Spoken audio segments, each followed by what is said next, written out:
시청자 여러분 안녕하십니까. 조선일보 논설위원 이동훈입니다. 오늘은 서울과 부산에서 치러지는 4월 7일 보궐선거 얘기를 해야 할 것 같습니다.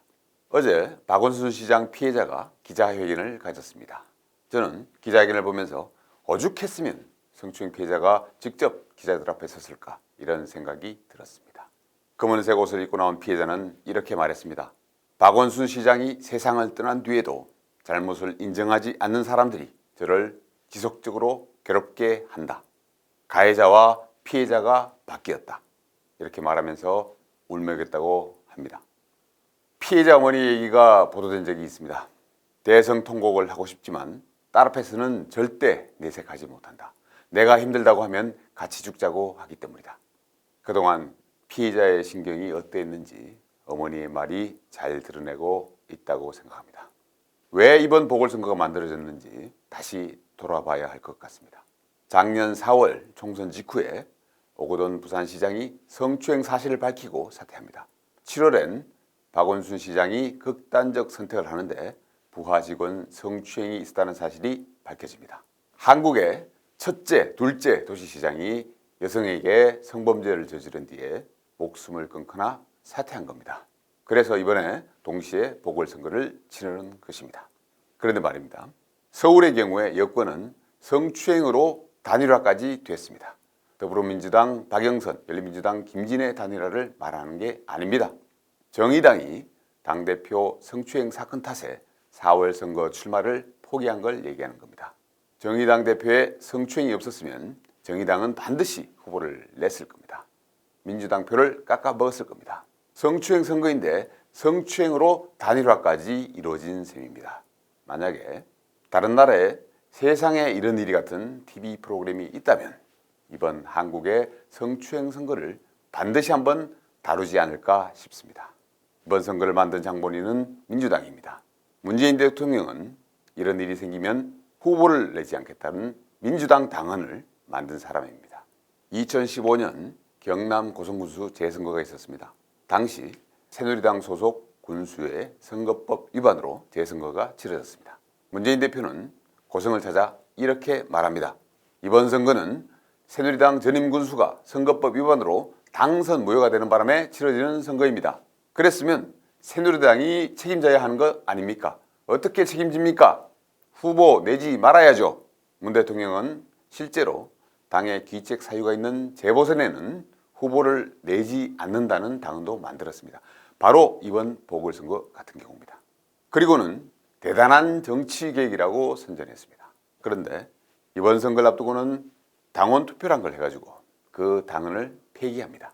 그리고 아시다시피 후보를 냅니다. 그러면서 문 대통령은 말합니다. 당원들의 선택을 존중한다. 이번에 야당이 문 대통령의 이 두 영상 두 개를 엮어가지고 선거운동 내내 틀고 다닌다면 속된 말로 이건 빼박 진실입니다. 그런데 더 기가 막힌 것은 문 대통령이 이번 선거에서 이기겠다고 누구보다 앞장서고 있다는 점입니다.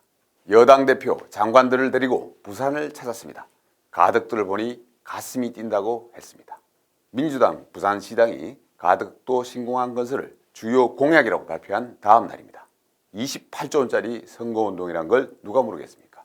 아직 4차 재난지원금 지급도 안 됐는데 대통령은 국민 사기 진작 요긴하면서 5차 지원금 얘기도 꺼냈습니다. 누가 봐도 선거용 아닙니까? 이 선거 비용으로 서울에서 487억 원, 부산에서 205억 원이 들어갑니다. 서울 시민, 부산 시민들의 세금입니다. 성범죄 선거가 없었으면 시민들을 위해 쓰일 돈입니다. 국민들에게 안 써도 될 돈을 쓰게 해놓고 천문학적인 돈을 들이부으면서 선거를 이기겠답니다. 다시 어제 기자회견으로 돌아가겠습니다. 그 피해자가 얼마나 억울했으면 직접 나왔겠느냐는 생각이 든다. 이렇게 말씀드렸습니다. 민주당은 국가인권위원회가 박원순의 성적 운동은 성희롱이다. 이런 결론을 내릴 때까지 6개월간 성추행 사실조차 인정하지 않았습니다. 제대로 된 사과도 없었습니다. 민주당 사람들은 박원순을 맑은 분 이렇게 칭송하고 임의 뜻 기억하겠습니다 라는 플래카드를 서울 전역에다 내걸었습니다. 피해자를 피해 호소인이라는 회개한 명칭으로 불렀습니다. 그렇게 부른 가해자들 남인순, 진선미, 고민정은 이들이 지금 민주당 서울시장 후보 선대위원장 대변인들입니다. 반성은커녕 그 선거를 이겨보겠다고 물불을 가리지 않고 있습니다.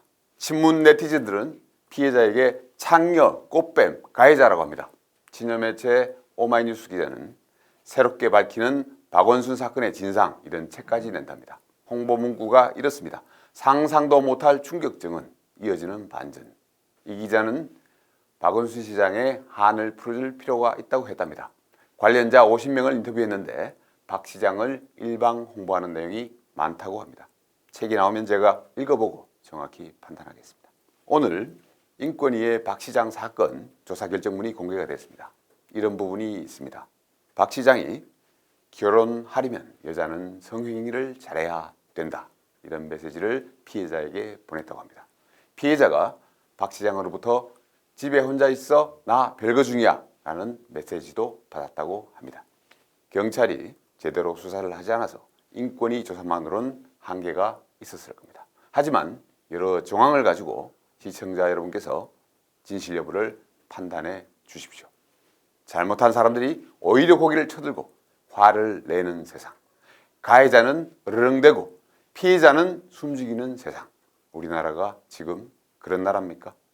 어제 박원순 성추행 범죄 피해자가 이런 말을 했습니다.